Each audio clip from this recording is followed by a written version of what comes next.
I'm so excited to meet you, Gabriel. I learned about you last summer when I was on my yoga road trip and you were on your yoga road trip. So I want to hear about that. Tell me about that trip. Getting in a car and driving cross country, trying to get to the East Coast, and choosing once I made the road trip to realize, like, wait a minute, I'm about to pass every state. Yeah. And my hope was like, wait a minute, we're gonna stop in every state line into wherever where I see a state sign and do some yoga and kind of shoot it just for the entertainment of YouTube. It was awesome. It was Thanks. more than entertainment. It was inspiring and beautiful photography. So are you still active with your YouTube channel? Always, yeah. I mean, in a sense, like I use a lot of my YouTube primarily also to present and provide information about what I do with yoga. Awesome. And what's your channel name? Gaby, so YouTube/GABYTZVI. Awesome. I'll make sure and include that in there. Yeah, thanks. So how long have you been practicing yoga? Wow, I've been practicing yoga since, thank you, I've been practicing yoga since I've been 18, and I am 36 now, so almost 20 years. And how did you find it, or how did it find you?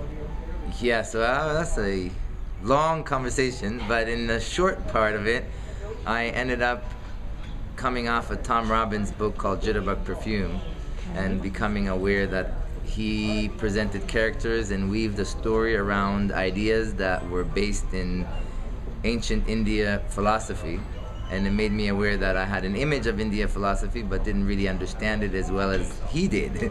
So I became interested. Cool. And this is a world before Google, before the internet even. So it's not all we had at the time. Today most people won't remember, except for you and I, and our peers. Yeah. But all we had was a library, and had to go to the library computer and go up and down the stairs and look for books. So I remember being inspired by the book to kind of research further what was going on in India and their philosophical platform, and came home with a bunch of books. The first book that I chose to read out of that stack was a purple book that ended up called The Yoga Sutras of Patanjali. Awesome book. Right, so that was my first Wow. introduction, and I remember, and it was written by, it's a purple book, still popular, you can pick it up. It's kind of translated by a Christian minister.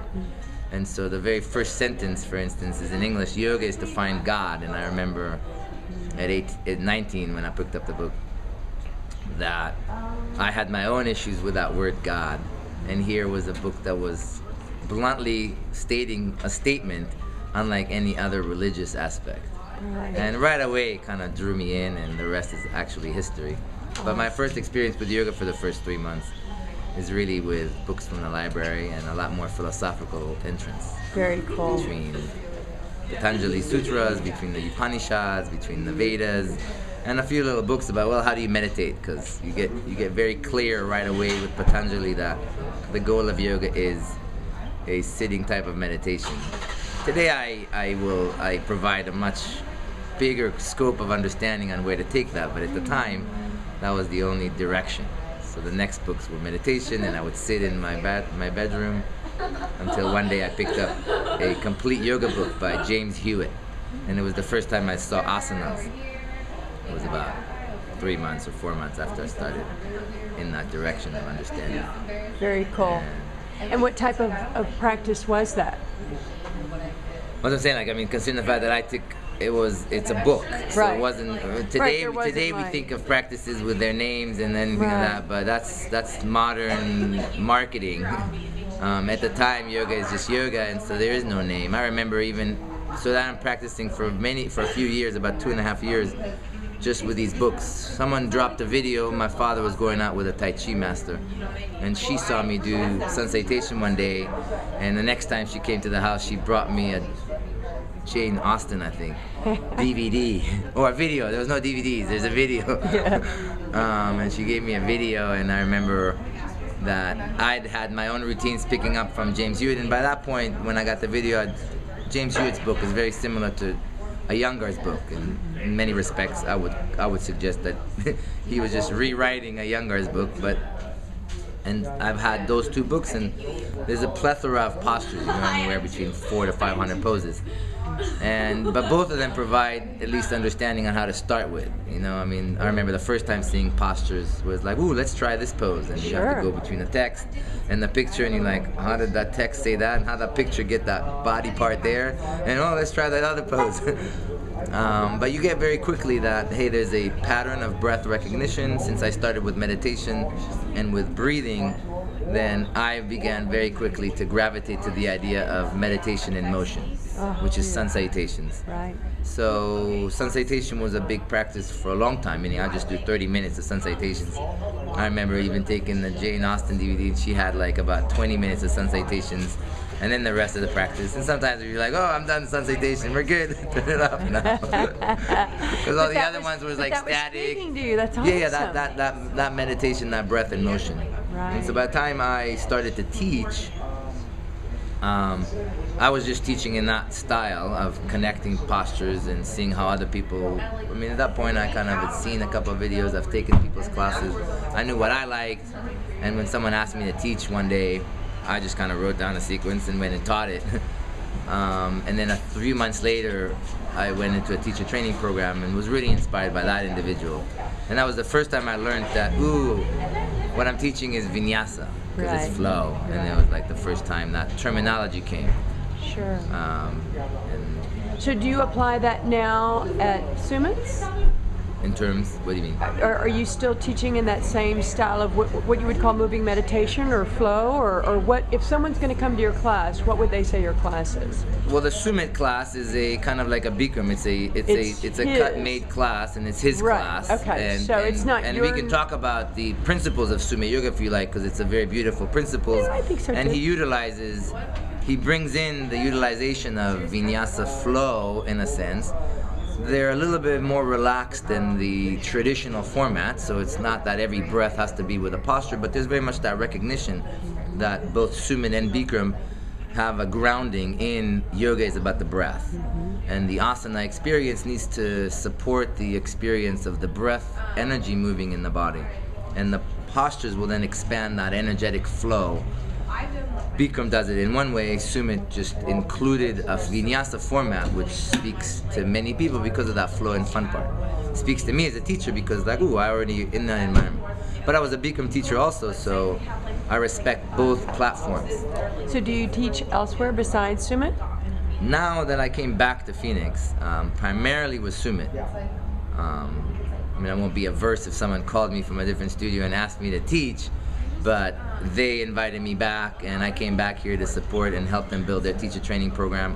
We're working this weekend, for instance, I'm teaching a power flow training, and we're working on bringing my suggestions of how flow can be. Awesome. This town, in my opinion, has never really had anyone who's truly traditional, and the yoga programs from a flow perspective are more dance-like and not truly based in structural yogic elements. I would agree with you with that. I think there's a couple of teachers here, like a John Salisbury, who's pretty traditional, and Ashtanga, and there are pockets of that, but I would agree with you after practicing a lot of different places that, well, then it's awesome that you're here. It's very exciting. Oh, thanks. Yeah, I'm excited to be here, and again, like, I mean, it's nice that to have the opportunity of presenting a slightly different expression of flow. Once you understand the principles, then you can do whatever you want with them, but at least start with the correct principles. Right. And then see where to go.